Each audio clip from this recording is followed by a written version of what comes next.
How's it going? Patrick here. I'm just going to show you a few stretches and things that you can do at home to help increase your hip mobility. Hip mobility is one of the reasons why some people doing the class might not be able to get low into the squat. They might not be able to keep a nice strong flat back at the bottom of a squat or at the bottom of a deadlift. And maybe some people can even be kind of pulled forward in certain positions, especially kind of when they're running. You can see that they're not really kind of up tall. So it's all to do with like your hip here. Now your hip joint is a floating ball and socket joint. So there's quite a few muscles involved in keeping it stable and keeping it in position. Okay, and you want to work on the flexibility and strength of all of these things if you want to improve, like, your stability in your hips and the strength in your hips.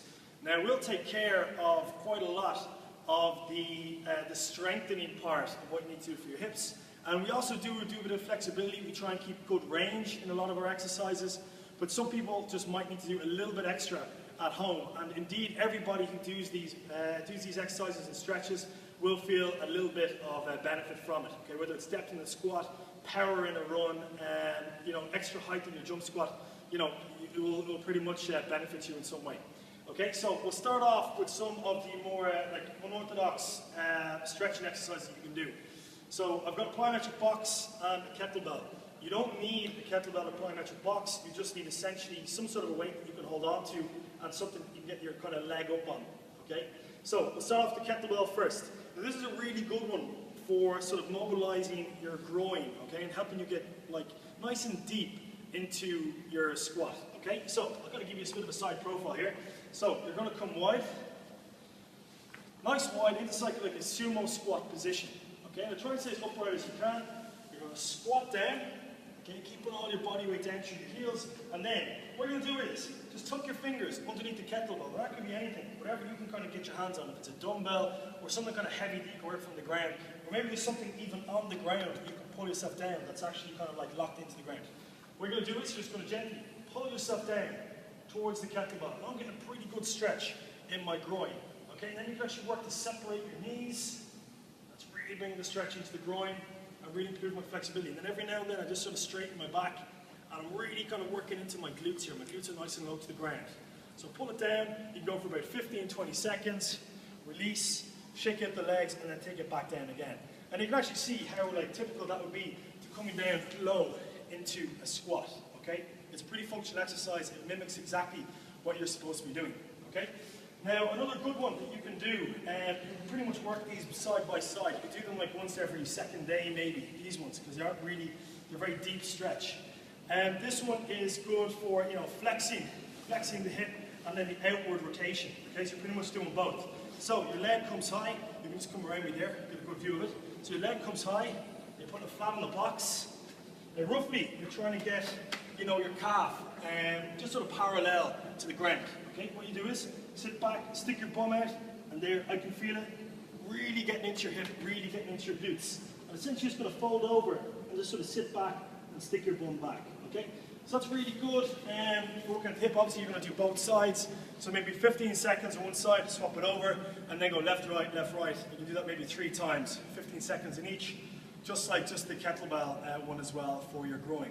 Okay, so that's really good. You can see that like you really sort of open you up and like take yourself out, like really working into the groin, which is pretty important for like good flexibility and range in your hips. Okay, next what we're going to do is some of the more basic stretches. Let's move this out of the way.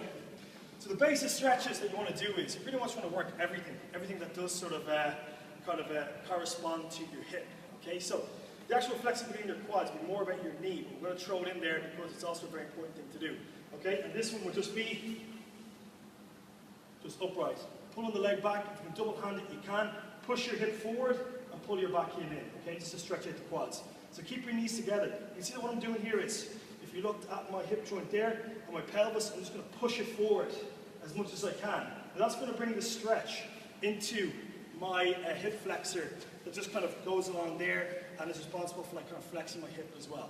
Okay, so again, it's going to be like 15-20 seconds on each side.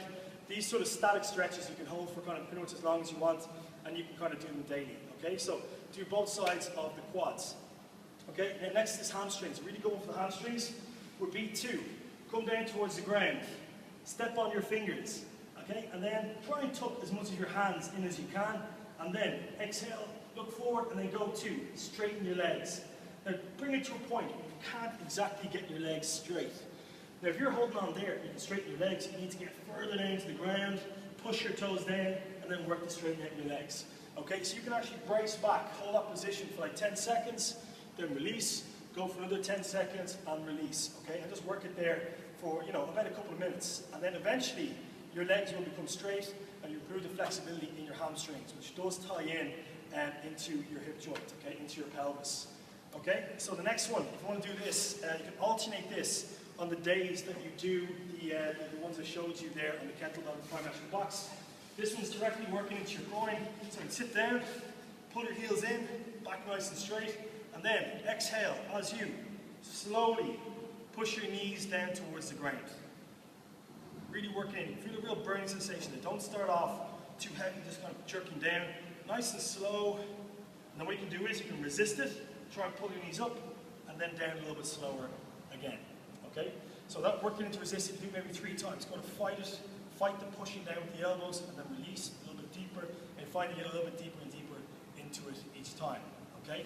And then, next one, so leg over the knee, and then pulling your knee up towards your chest. Okay? It's pretty good to keep your hips sort of on the ground and not sort of kind of roll over. Just keep it on the ground and keep pulling your knee. And you can actually apply pressure, knee coming towards your chest, and that's going to work into your hip.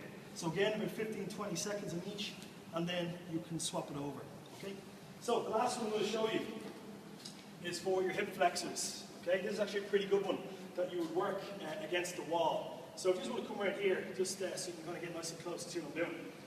So you would start off by picking a knee and taking it back, sort of almost upside down and very close to the wall. So you're going to kneel at the wall, put your foot up against it, and then from there, you're basically going to come into a good lunging position, and then nice and slow, just come upright.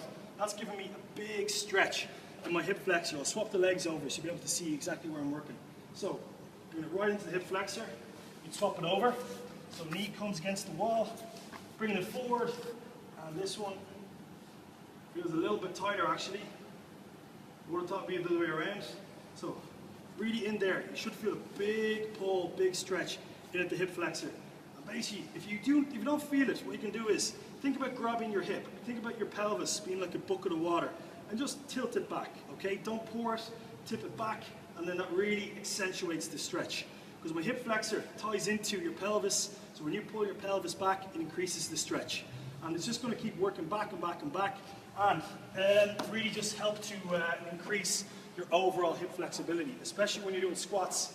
That's a big one to kind of work in, be like the hip flexors and the groin, okay? So, do them about 15-20 seconds and everything.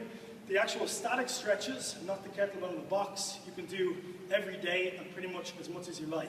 It's just going to free up your whole hip, and it's really going to help you. You're going to feel a lot more speed, you're going to feel a lot more flexibility, a lot more range, and a lot more power, especially doing things like, especially plyometrics, like, burpees and jump squats, and then also in the strength exercises, like, a heavy kettlebell squat or something like that. So, you should be kind of doing something every day. It will probably take a few weeks for you to really reap the full benefits from it, but you should feel pretty good like straight after, okay? So you can get something from it pretty much as soon as you do it, as soon as you incorporate it in.